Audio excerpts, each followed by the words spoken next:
Today we are standing on Pennsylvania Avenue, on the bridge with the traffic of Rock Creek Parkway passing beneath our feet. Looking straight ahead, we see the junction of Pennsylvania Avenue and M Street headed west into Georgetown. Beyond M Street to the north, we see the beginning of Rose Park, featured in my video of October 7, 2022. Available on the Holy Trinity YouTube channel.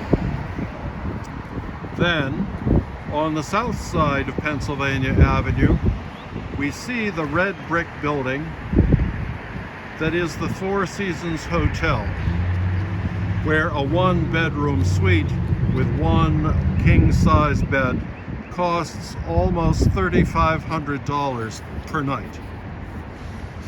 Just to the left, ahead of us, is the ramp coming uphill from Rock Creek Parkway to Pennsylvania Avenue heading east. This is one route I take for my morning walk, and I have noticed a curious phenomenon.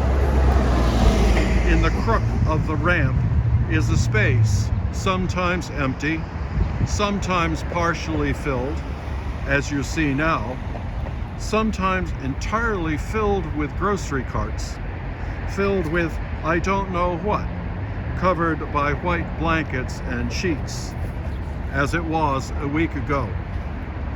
Several times in the past year or so, including just recently, the whole was covered by an immense American flag. Rarely do I see anyone here, although occasionally one person can be seen arranging or tending the sheets or the flag. But it seems clear that people without housing place these shopping carts and blankets here only to have them removed by the city. In contrast, I want to note today what is between these unhoused people, what these unhoused people bring here, and how the housed people live on the other side of the drive. On December 23, 2022, I uploaded a video of the Watergate, the Kennedy Center, and the Saudi Embassy, and the neighboring tent city.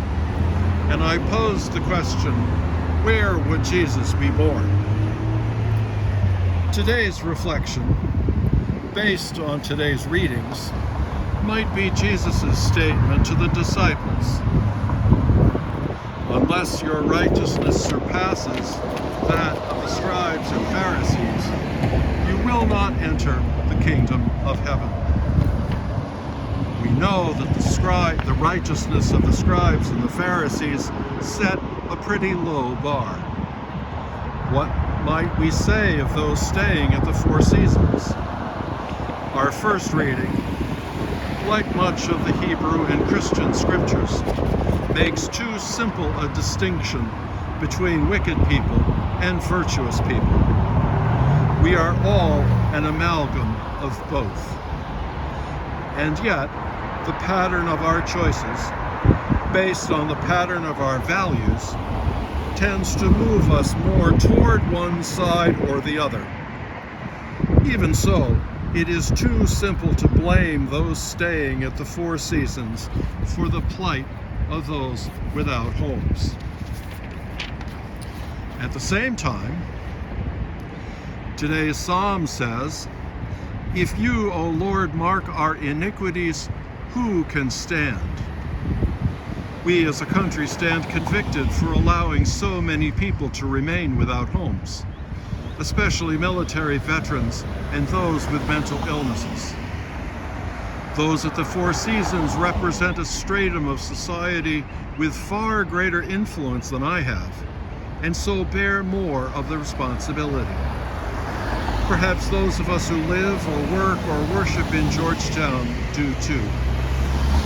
But it should be obvious that though many well-intentioned and capable people do in fact serve those without housing, the problem remains, citywide and nationwide. our having so little, if any, ability to resolve this problem despite our deepest desires constitutes our poverty of spirit. This mode of inability or incapacity, despite our desires, constitutes an essential characteristic of all human beings who bear the weight of Adam and Eve's failure to resist temptation. At that moment, the chaos of nature boiled over. Cain chose evil over good and slew his brother.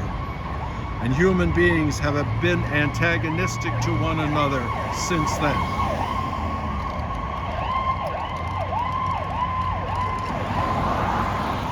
In this Lenten season, we might hold on to the reality that, as usual, Jesus is there for us.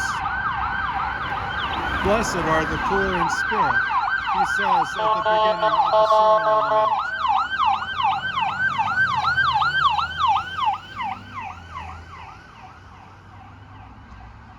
Blessed are the poor in spirit, he says at the beginning of the Sermon on the Mount, for theirs is the kingdom of heaven. The kingdom is invisible inside each one of us, and Jesus nourishes us regularly so that we can persevere, sustain our own lives, and care for those around us. Perhaps all we can do for those without housing is to honor them in our hearts, help however we can, and know that God honors our compassion and nourishes yet more richly the presence of the kingdom in each one of us.